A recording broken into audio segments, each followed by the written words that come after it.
कृष्णं नारायणं वन्दे कृष्णं वन्दे भरतप्रियं कृष्णं द्वैपायनं वन्दे कृष्णं वन्दे कृपासुतम् सच्चिदानंद स्वरूपाय विश्वोत्पत्त्यादिहेतवे तापत्रय विनाशाय श्री कृष्णाय वयं नमः। ज्योतिमात्र स्वरूपाय निर्मल ज्ञानं चक्षुषे नमः शिवाय शांताय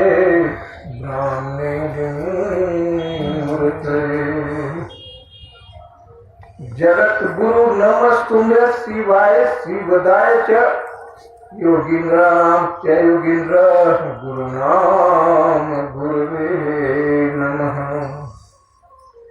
सर्वमंगल मंगलये शिवे सर्वार्थ साधिके शरण्ये त्र्यंबके गौरी नारायणे नमोस्तुते। शरणागत दीननाथ परित्राण परायणे सर्वस्व भक्तिहारे देवी नारायण नमोस्तुते।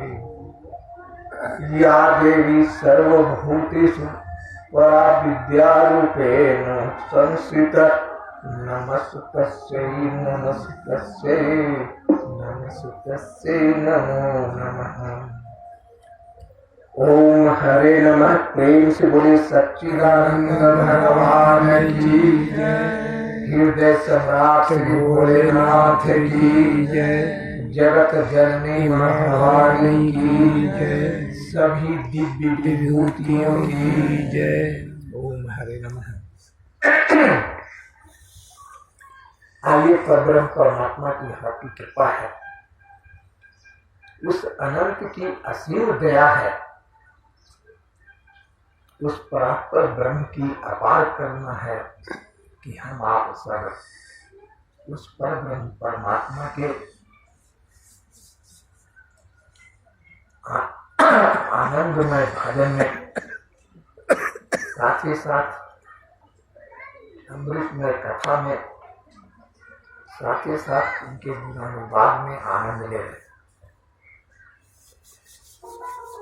आनंद पर ब्रह्म परमात्मा में ही है और वो परमात्मा चराचर प्राणियों पर उनकी अहती कृपा है, क्योंकि चराचर प्राणी उन्हीं का अंश है। रामायण के अनुसार चलिए तो ईश्वर अंश जीव अविनाशी चेतन अमर सहज सुखराशि। चराचर प्राणी उस पर ब्रह्म परमात्मा का अंश है। अंश होने से जो आनंद परमात्मा में है वो आनंद इस अंश में भी है, चेतन में अंश होने से। और अमर है मतलब उसमें जरा सा मल नहीं है, सहज सुख राशि है, कोई कठिनता नहीं उसमें, कोई कमी नहीं उसमें, जो कि पूर्ण है।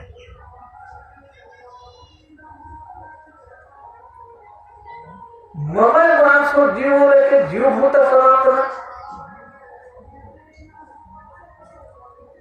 ममय वांसो मतलब हम लोग जितने भी चराचर प्राणी हैं उस सब परब्रह्म परमात्मा के अंश है। ममय वांसो मतलब उनके अंश, मेरे अंश है।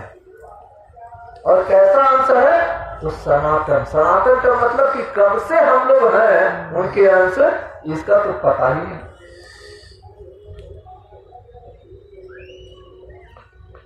तो इस भगवान की वाणी से ये अवश्य लगता है कि राम के समय में भी हम लोग होंगे इतिहास होने से, लेकिन कहीं न कहीं चूक होता गया, जिसके चलते हम लोग को कल्याण नहीं हो पाया।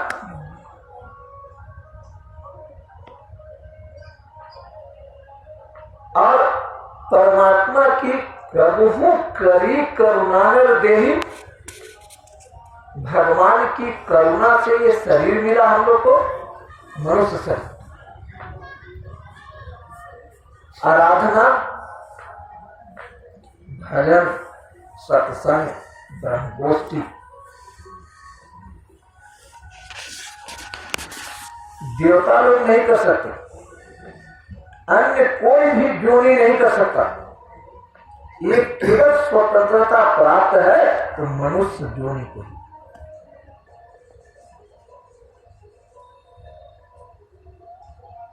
और वो स्वतंत्रता हम लोग को मिला है। मनुष्य शरीर की महत्ता इसलिए है कि स्वतंत्रता मिला है, आप जैसा कर्म कर सकते।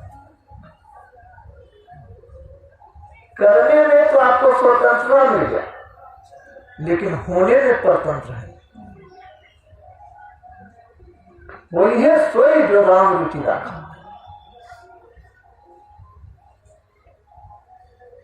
और ये मनुष्य शरीर हम लोग को मिला है सदुपयोग के लिए। ये शरीर का केवल सदुपयोग अगर करें तो परमात्मा का इष्ट भी बन सकते हैं। इतना पावर परमात्मा ने दे के भेजा है। और इसका दुरुपयोग करें तो फिर नरकों भी छोड़ देंगे। उसका भी व्यवस्था पूरा लंबा है। 84 लाख दुनिया है मनुष्य के लिए बना है। 84 लाख जोड़ी बना। अभी मनुष्य शरीर से 5 अगर पड़ता तो फिर 84 का चक्कर लगेगा, लग ही जाना है। इसलिए कोशिश इतना जरूर करना है कि कम से कम मनुष्य शरीर भी तो बच जाए। और उसको बचाने के लिए 2 चीज सबसे प्रमुख है। एक है परब्रह्म परमात्मा का नाम, और दूसरा है सत्संग। सत्संग में जितना लाभ होता है उतना और कहीं लाभ।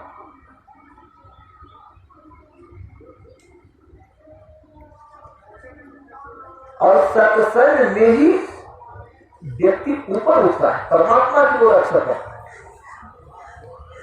बाद में भले ही उस संसार में धसक जाता है, लेकिन जितने देर सत्संग में बैठा है उतना देर जरूर ऊंचा उठता है। जैसे जैसे सत्संग का रंग चढ़ता गया वैसे वैसे उसके आचार विचार व्यवहार सब बदलते जाता है। वृंदावन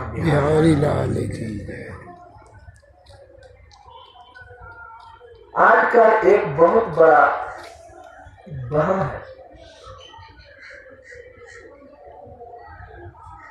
कि भाई पूजा करो, पाठ करो, भजन करो, सत्संग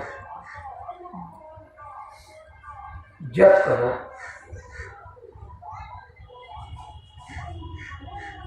करने पर जोर दिया जाए।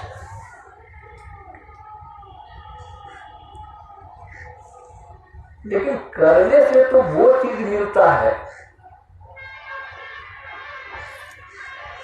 जो चीज आपके पास टिकेगा नहीं। करने से तो सांसारिक पदार्थ मिलेगा, वस्तु मिलेगा, क्योंकि उसका संबंध क्रिया से है।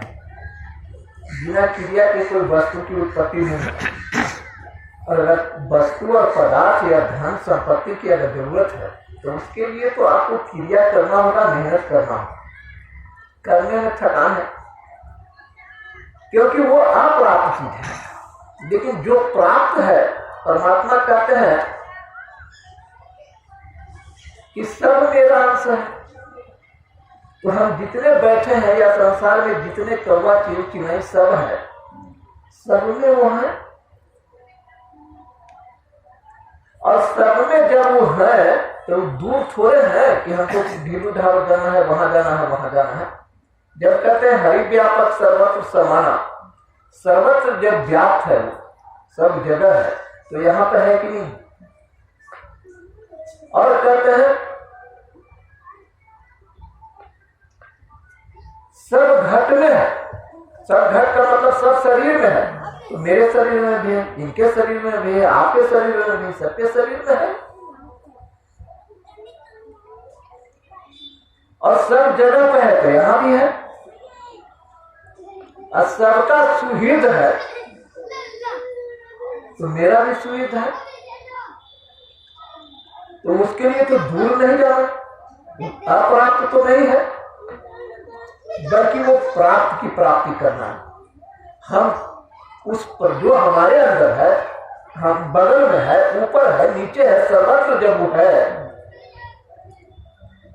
तो उसको सर्वत्र होना जो है, उस पर आप संदेह करते हैं, और आपको लगता है कि नहीं, यहां नहीं है, मंदिर में हो। ये जो संदेह हुआ कि परमात्मा से दूरी बन जाए, चाहे साधु हो, चाहे संत हो, चाहे फकीर हो, दूरी बन जाए। अगर ये सोचते हैं कि करने से परमात्मा मिलेगा, तो फिर दूरी बन जाए। क्योंकि जो सबसे नजदीक है, जो 24 घंटा हमारे साथ है, हम उसके साथ हैं, तो केवल स्वीकृति की जरूरत है। हाँ, ये कह सकते हैं कि हमको उसका बोध नहीं हो रहा, ईमान से माना जा सकता है। बोध क्यों नहीं हो रहा? इसलिए नहीं हो रहा या उसके उल्टे चल रहे हैं। आज के जो ज्ञान है, उस ज्ञान को अनादर करके विपरीत ज्ञान चल रहा है। इसलिए कहा गया है कि सम्मुख मोहि जीव मोहि जग। परमात्मा के सम्मुख होना है। परमात्मा के सम्मुख होने का मतलब है कहीं दूर नहीं जाना है, परमात्मा आपके अंदर है, और जो आपके अंदर है उसके सम्मुख होना है। अब जैसे ही उसके सम्मुख होइएगा, तो उससे सम्मुख होना क्या है, वो तो है ही है वहीं तक। इसलिए कहा गया है कि परमात्मा से भिन्न होकर के, मतलब एक हम है, एक दूसरा परमात्मा है, भिन्न होकर कभी भी आप परमात्मा को नहीं जा सकते। और एक संसार है, बाहर दिख रहा है, दूसरा ये शरीर है। ये शरीर और संसार दोनों एक है। तो शरीर से अभिन्न होकर आप न शरीर को जान सकते हैं, न संसार को जान सकते हैं, न परमात्मा को जान सकते हैं। संसार को जानने के लिए, शरीर को जानने के लिए शरीर से अलग होना पड़ेगा, तब शरीर के बारे में जानकारी होगा, संसार के बारे में जानकारी होगा। जब शरीर को अपना मानते रहिएगा, शरीर से अलगाव का अनुभव नहीं होगा, शरीर से संबंध विच्छेद नहीं होगा, तब तक न शरीर के बारे में जानकारी होगा, न संसार के बारे में जानकारी होगा, न परमात्मा के बारे में जानकारी होगा। तो शरीर से संबंध विच्छेद होने पर संसार स्वतः समाप्त हो जाता है, और जो चेतन परमात्मा हमारे अंदर है, वो और परमात्मा दोनों अभिन्न हो जाते हैं। क्योंकि एक ही है, ये वो है नहीं।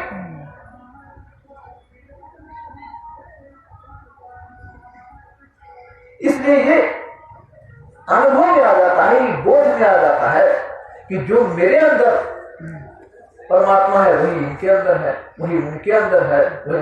प्रकृति में तो चेंज है, संसार के अंश जो ये शरीर मिला है, ये इसमें तो परिवर्तन है, बदलाव है, सब में मन बुद्धि इंद्रिय सब में बदलाव है।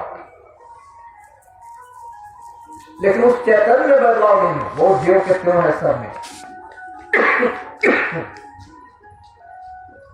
उस समय आप परमात्मा से अधीन हो जाएगा, और जैसे ही परमात्मा से अधीन होइएगा कि न शरीर रहेगा न संसार रहेगा, केवल वही रहेगा।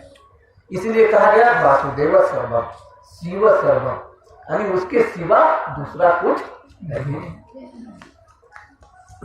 एक हो क्यों हो जाएगा? अब आइए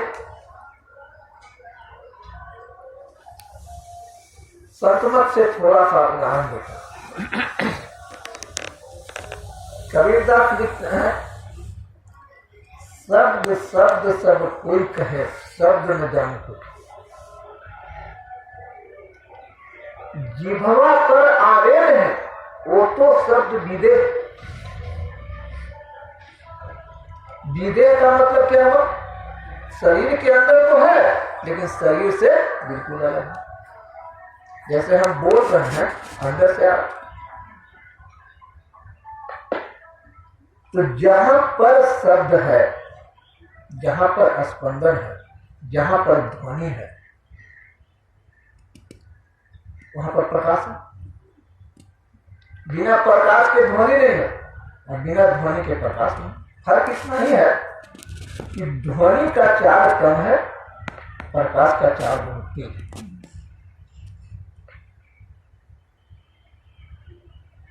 तो जैसे ही आपके अंदर परमात्मा के चैतन्य का जो स्पंदन होता है, चैतन्य का जो स्पंदन होता है, तो चैतन्य का स्पंदन जैसे ही हुआ कि उसका प्रकाश पूरे शरीर में हो जाता है, और ध्वनि देर से सुनाई देता है। लेकिन किसी भी इंद्रिय में क्षमता नहीं है कि उसको सुन सके।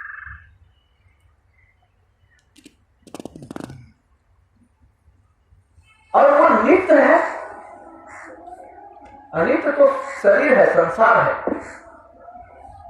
वो नित्य है चराचर प्राणी के अंदर, वही चेतना नित्य है हमारे अंदर, इनके अंदर, उनके अंदर, चराचर प्राणी में रहते। ये नहीं 84 लाख जितने भी जोनियां हैं सब है, नित्य है। होता क्या है? जो स्वतः हो रहा है, करना नहीं, आपको करने से दूरी बन जाता है। जो स्वतः हो रहा है आपके अंदर, चाहे ब्रह्मांड में भी स्वतः हो रहा है, जो स्वतः हो रहा है उस स्वाभाविकी का नाम। और जो आपके अंदर स्वतः हो रहा है, जो स्वाभाविकी है, उसको तो आप निरादर कर देते हैं और अस्वभाव की में चल जाते हैं।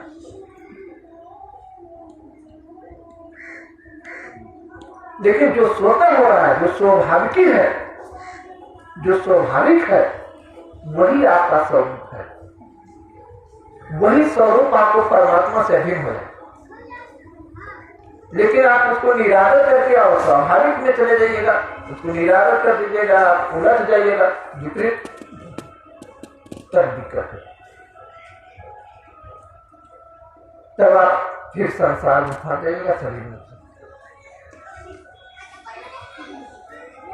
और वो स्वाभाविक रूप से विश्राम की अवस्था में आपके अंदर वो चैतन्य की स्पंदन है, और वो स्पंदन से बहुत सूक्ष्म स्पंदन से बहुत सूक्ष्म ध्वनि है जिसको कोई सुन नहीं सकता। सुनते हैं आप स्वयं से, जो स्वाभाविक है आपके अंदर चैतन्य, वही उसको सुनता है। वो कब सुनाई देगा? जब इंद्रिय का ज्ञान सरेंडर कर जाता है उसके साथ। अब आपको क्या होता है? अब इंद्रिय से, मतलब ज्ञान इंद्रिय से तो आप बाहरी विषयों का ज्ञान प्राप्त करते हैं, या भीतरी जो भी है।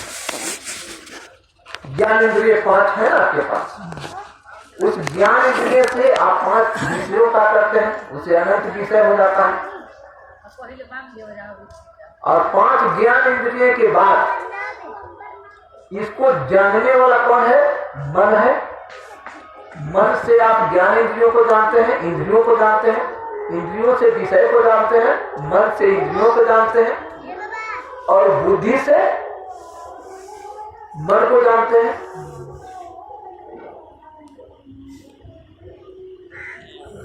तात्पर्य है कि आपके अंदर जो करण है, जानने का जो औजार है, वो बुद्धि तक सीमित है। बुद्धि से आगे तो कोई औजार है नहीं। करण औजार जिसको कहते हैं। तो जो बुद्धि है,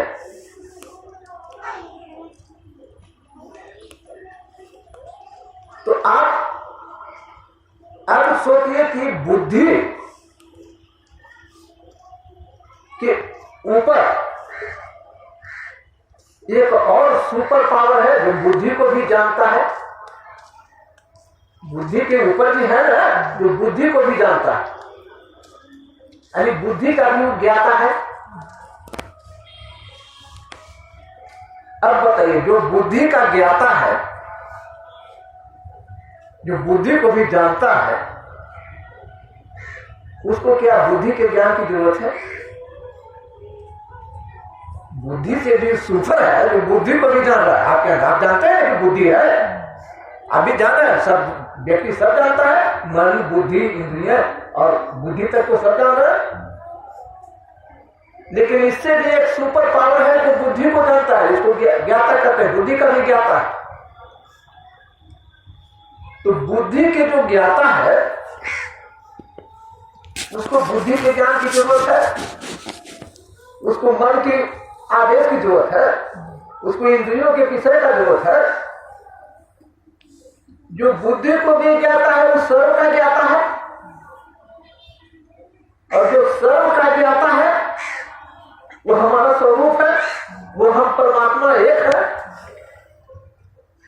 अब उसको क्या बुद्धि के ज्ञान की जरूरत है जो परिवर्तनशील ज्ञान है? और इंद्रियों का जो ज्ञान है वो तो भोग में लगाता है।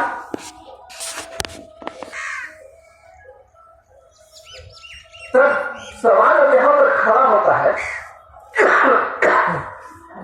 कि जब वो सर्व के ज्ञाता है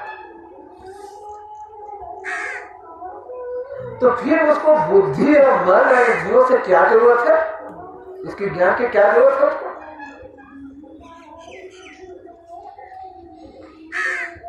तब क्या होता है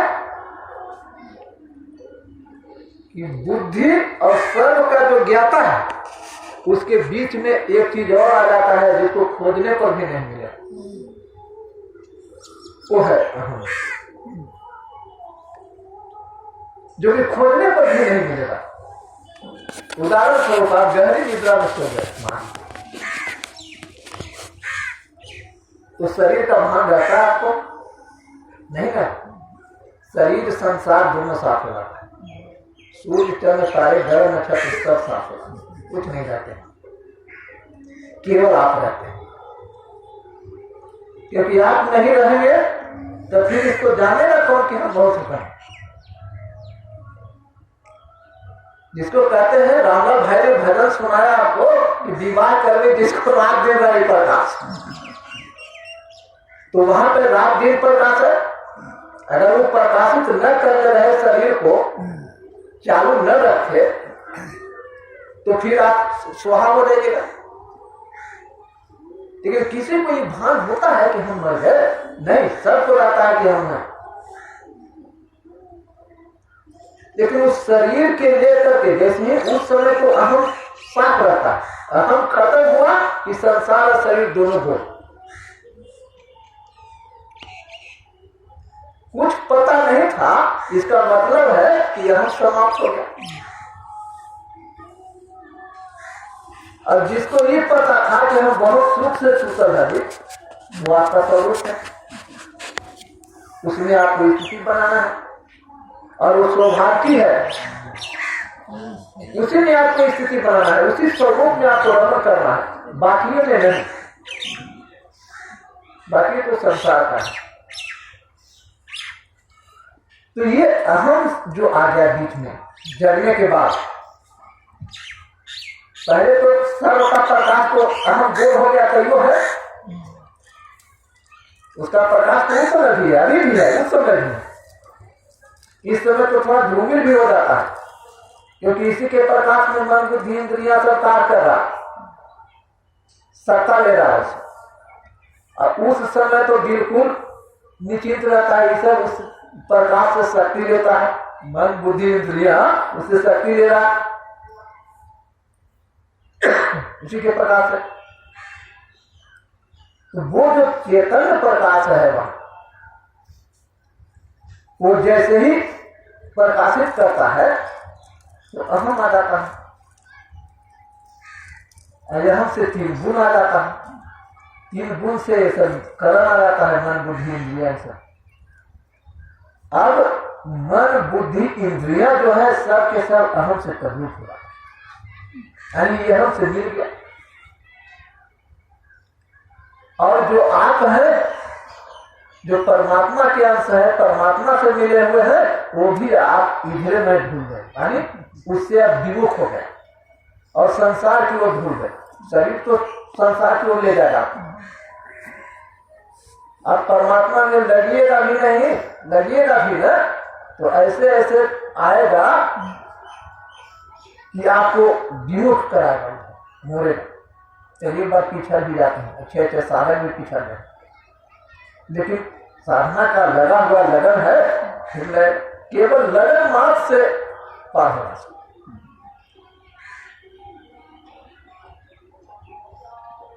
केवल लगन होना चाहिए परमात्मा की प्राप्ति, क्योंकि वो प्राप्त है, ये है, खाली बहन मिटाना है, बस इतनी बात।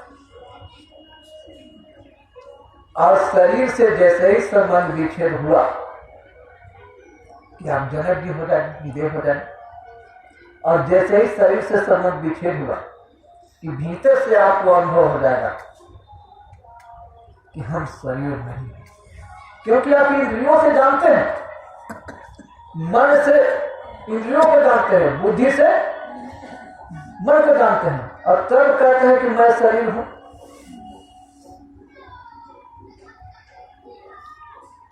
और जैसे ही मैं शरीर हूं कहते हैं तो अहम से बन जाते हैं, अहम से प्रवृत्त हो जाते हैं, और शरीर संसार में गोता लगा देता है आपने। परिणाम ये होता है कि शरीर से लगाव हो जाता है, और शरीर से लगाव हो जाने के कारण भोगों में आसक्ति हो जाता है, और आपको जो अनुत्पन्न तत्व है, जिस पर ये सारा पूर्ण जो तत्व है, उस पूर्ण से मुलाकात नहीं होता। अब पूर्ण से मुलाकात नहीं हो पाता है, यही कारण है कि सारा जिंदगी अभाव में जीते हैं। कितना हो प्राप्त हो जाए, कामनाओं का अंत नहीं होता है, और कामनाओं का अंत नहीं होने से कामनाएं अनंत हो जाती है, और उसी में व्यक्ति उलझते उलझते अंतिम जिंदगी भी बर्बाद करके और फिर 84 के चक्कर। इसलिए अर्जुन को भगवान कृष्ण ने कहा, अर्जुन तुमसे योग नहीं होता है, ठीक है, कोई बात नहीं, तुम ध्यान नहीं कर सकता, कोई बात नहीं, लड़ाई नहीं कर सकता, कोई बात नहीं है, लेकिन एक बात बताएं तुमको जो कि बिल्कुल सत्य है, कहें कि जो छूटने वाला है बस उसको छोड़ दो, हम पार कर देंगे। अर्जुन पूछें कि भाई क्या चीज छूटने वाला है? अरे एक दिन तुम मरोगे, सब जान ही रहा है, एक दिन तुम्हारा शरीर मर जाएगा, तो एक दिन मरेगा तो बंधन हो जाएगा, तब हम नहीं पार कर सकते। तुम आज ही शरीर को छोड़ दो तो हम पार कर देंगे। क्या सुंदर जवाब दे रहे हैं भगवान, जान रहे हैं, क्योंकि भगवान के नजर में भी संसार नहीं है, संसार केवल जीव के नजर में है, आत्मा के नजर में भी नहीं, केवल जीव। इसलिए एक संत आ गए, वाणी याद गया, दादू का पानी है, उत्पत्ति आकार नहीं, जीव नहीं काया, उत्पत्ति आकार नहीं, जीव नहीं काया, काल नहीं कर्म नहीं, जहां रहती राम राया।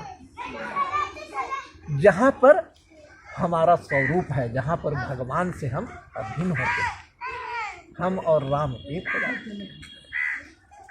वहां पर न उत्पत्ति है, न आकार है, न वहां पर कोई जीवे रहता है, न कोई काल है वहां पर, न वर्तमान भूत भविष्य कुछ नहीं, क्योंकि भूत भविष्य वर्तमान काल तो असत्य में है, सत्य में तो है नहीं। सत्य में तो रात दिन प्रकाश है, परम प्रकाश रूप दिन राति, रात दिन है। तब तो बिहा करला बेदम था, रात दिन प्रकाश है उसमें। तो कहते हैं कि जहां काल भी नहीं है, कर्म भी नहीं है, कर्म तो संसार के लिए है, और वहां पर भगवान है, हम वहां पर भगवान से मिल जाते हैं, हम और भगवान एक हो जाते हैं, संसार खत्म हो जाता है। जिस क्षण आपको परमात्मा का लगन लग जाए, परमात्मा में आ जाए तो जानते हैं परमात्मा में जैसे ही आएगा तो संसार लुप्त हो जाएगा।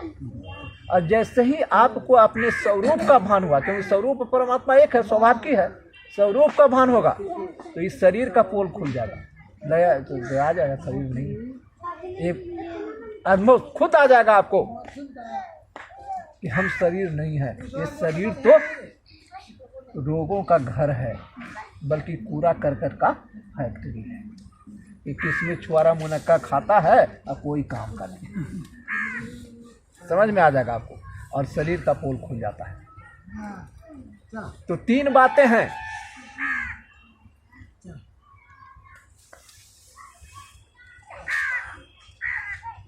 इसके अनुभव की विशेष तो बाद में बोलेंगे, क्योंकि इसके समझाने के लिए तीन बातों पर ध्यान देना होगा। पहला व्यक्ति, हमारा व्यक्ति है,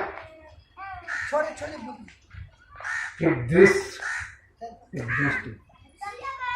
व्यक्ति तो एक है, दृश्य भी एक है, लेकिन दृष्टि जो उसका होता है अनेक हो जाता है। ये इंद्रिय ज्ञान के कारण होता है, और आज व्यक्ति ज्यादातर बाहरी है, ये है, भीतर है ये नहीं, और बाहरे रहने से इंद्रिय ज्ञान के ही वायलेट करता है। इंद्रिय ज्ञान के बस में मन होता है, मन के बस में बुद्धि, बुद्धि का तो प्रकट नहीं करता है, बुद्धि ज्ञान तो प्रकट नहीं होता। बस मन के संसर्ग में, इंद्रियों के संसर्ग में ही व्यक्ति ज्यादा जी रहा है, बुद्धि तक तो बहुत पहुंचने नहीं करता है।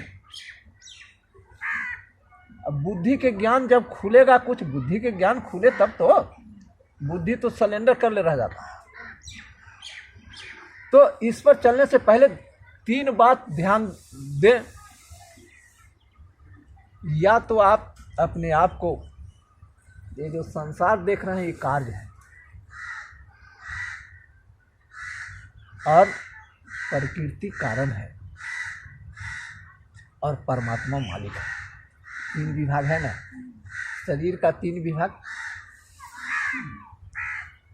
अब चला हुआ वो समाप्त करें। स्थूल शरीर, सीताराम, स्थूल शरीर, सूक्ष्म शरीर कार्य है, प्रकृति कारण है, कारण शरीर का निवास हृदय पर है, प्रकृति कारण है, जहाँ वहाँ पर इन करता है, सबको सुताता है, कारण है, और इसका मालिक आत्मा है या परमात्मा है ना। तीन विभाग है, तीनों से में से आप पार कर सकते हैं। या तो आप अपने आप को संसार को सौंप दें, या फिर प्रकृति को सौंप दें, या फिर ये दोनों के मालिक परमात्मा है, परमात्मा को सौंप। अगर आप संसार को सौंप देते हैं तो कार्य है, इसमें कार्य करते हैं, उद्देश्य अपनी न रह करके दूसरे के सेवा का हो तो कर्मयोग हो जाएगा, उससे भी पार हो जाइएगा, परमात्मा तक पहुंचा देगा। प्रकृति कारण है, प्रकृति से ही आपको ज्ञान अर्जित होता है, क्योंकि गहरी निद्रा में जाने के बाद ज्ञान भी लुप्त हो जाता है, ज्ञान रहता नहीं है, क्योंकि वहाँ अनंत ज्ञान है परमात्मा में। तो वो तो एकदम शांत रहता है, खाली ज्ञान मात्र रहता है। इसलिए न कोई योगी है न कोई ज्ञानी है, केवल ज्ञान मात्र है। तो आप प्रकृति को अगर सौंपते हैं तो ज्ञान योग हो जाएगा। आई दोनों ही का मालिक परमात्मा है। परमात्मा को अगर आप अपने आप को सौंप देते हैं कि मैं परमात्मा का हूं, परमात्मा मेरे हैं, हम परमात्मा, ये अगर भाव आपके हृदय से उद्धृत होता है कि हम परमात्मा के हैं, परमात्मा मेरे हैं, हम परमात्मा से अलग नहीं हैं, हर क्षण हम परमात्मा में ही हैं, परमात्मा में ही रहेंगे, तो ये भगवान मालिक है ये दोनों का, ये भक्ति है। तो चाहे कर्म योग से पार कर लें, ज्ञान योग से पार कर लें, भक्ति योग से पार कर लें, या फिर तीनों में श्रेष्ठ तो भक्ति है, क्योंकि दोनों का मालिक परमात्मा है, अब मालिके में हमको लग जाना है, तो सबसे बढ़िया सुंदर उपाय है। और जैसे ही लगेंगे तो फिर शरीर से संबंध विच्छेद होगा। तीनों शरीर से जब संबंध विच्छेद का अनुभव हुआ आपको, ये फिर तीनों से अलग होने के बाद ये तीनों को प्रकाशित करने वाला वही है, दूसरा कोई है ही नहीं। प्रेम सूर्य वृंदावन बिहार। तो आपका स्वरूप का ज्ञान कहिए, परमात्मा का ज्ञान कहिए, आत्मा का ज्ञान कहिए, एक ही बात है, वहाँ पर पहुँच हो जाएगा। और शरीर से संबंध हो विच्छेद होने का मतलब है अहम से संबंध विच्छेद हो जाएगा। अहम आपको नहीं रहेगा, रहते हुए भी आपको लगेगा कि ये हम नहीं है, अहम भी नहीं है, मन भी नहीं है, बुद्धि भी नहीं है, इंद्रिय भी नहीं। तो ये जब आ गया आपके पास, यही मुक्ति भी है। प्रेम सूर्य वृंदावन बिहार। जब ये दृढ़ता से आपके अंदर बैठ गया कि हम शरीर नहीं है, वास्तव में है भी नहीं, छूटबे करेगा एक दिन, साथे रहता जाता तब तो बांस घाट पर तो ही चलेगा, आप कहीं और जाइएगा। तो अलग तो है, ये है पहले ही से अलग है, हम इसको पकड़ लिए हैं कि मेरा है। तो मैं और मेरा तो यही तो झगड़ा है, मैं और मोर तोड़ते माया, यही तो झगड़ा है। यही खत्म हुआ, ये शरीर के लेके ही है, जितने संबंधी है शरीर के लेके है। शरीर नहीं है, कौन संबंध है? आप गहरी निद्रा में सोच गए शरीर नहीं है, कोई संबंधी रहता है का? न बेटा है, न बेटी है, न पोता है, न कोई गुरु है, न चेला है, सब के सब एक है। बस उसी एक में सबको रमन करना है। प्रेम सूर्य वृंदावन बिहारी। आइए इसे वाणी से समाप्त करते हैं, क्योंकि टाइम भी है और 2 मिनट भगवान का हम लोग नाम ले, और उसके बाद इच्छा यही करेंगे कि आप लोगों को धन्यवाद है, बहुत बढ़िया से सुने। कम से कम उस परमात्मा जो सबके अंदर है उसमें आप गति कीजिए, अंतर की गति हरि हरि करे, तब मुख की हाजत नाही, सहजे धुनी लागी रहे, अर्जुन मन ही माही। किसी को कहने सुनने का नहीं। परम सुख हृदय प्रकाशा, जो रवि किन्ह तम को नासा, सहजे सुमिरन हृदय होई, अब बाहरी भेद न जाने कोई। प्रेम सूर्य वृंदावन बिहारी। उस चैतन्य में आप स्थिति बना लीजिए और उसी में रमन कीजिए। वो नित्य हो रहा है 24 घंटा, वो में नित्य प्रकाश है, जिसको रामलाल भाई ने कहा परम प्रकाश रूप दिन राति, मैंने परम प्रकाश रात दिन रहे, ओकरे से विवाह करम, तो ओकरे से हमने भी विवाह करम। प्रेम सूर्य वृंदावन बिहारी लाल। तो आइए हम लोग भी विवाह आज कर लें उन्हीं से। अब 2 मिनट भगवान के नाम लें। तो श्री राम जय राम जय जय राम, श्री राम जय जय राम। जय जय विघ्न हरन हनुमान, जय जय वीर हरन हनुमान। श्री राम जय राम जय जय राम, श्री राम जय राम जय जय राम। दुर्गति नाशनी दुर्गा जय जय, दुर्गति नाशनी दुर्गा जय जय। काल विनाशनी काली जय जय, काल विनाशनी काली जय जय। उमा रमा ब्रह्मणी जय जय, उमा रमा ब्रह्मणी जय जय। राधा सीता रुक्मिणी जी जय जय, राधा सीता रुक्मिणी जी जय जय। श्याम सदा शिव श्याम सदा शिव, श्याम सदा शिव श्याम सदा शिव। श्री राम जय जय राम, श्री राम जय जय राम। मंगल भवन अमंगल हारी, मंगल भवन मंगल हारी। द्रवहु सो दशरथ अजिर बिहारी, प्रभु सो दशरथ अजिर बिहारी। मंगल मूर्ति मारुति नंदन, मंगल मूर्ति मारुति नंदन। सकल मंगल मूल निकंदन, सकल मंगल मूल निकंदन। पवन तनय संतन हितकारी, पवन तनय संकट हितकारी। हृदय विराजत अवध बिहारी, हृदय विराजत अवध बिहारी। श्री राम जय जय राम, श्री राम जय जय राम। श्री राम जय जय राम,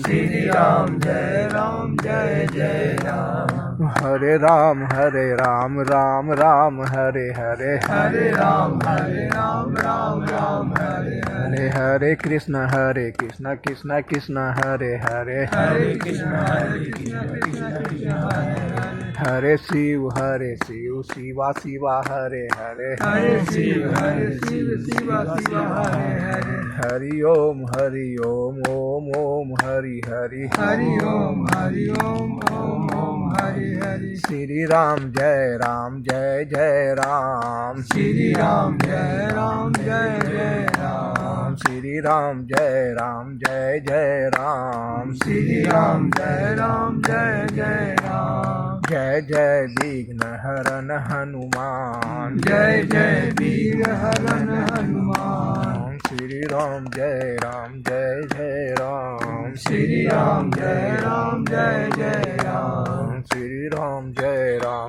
जय राम। श्री राम जय जय राम। प्रेम से बोले वृंदावन बिहारी लाल की, हृदय सम्राट श्री भोलेनाथ की, जगत जननी माँ भवानी की, सभी दिव्य विभूतियों की। हर हर महादेव।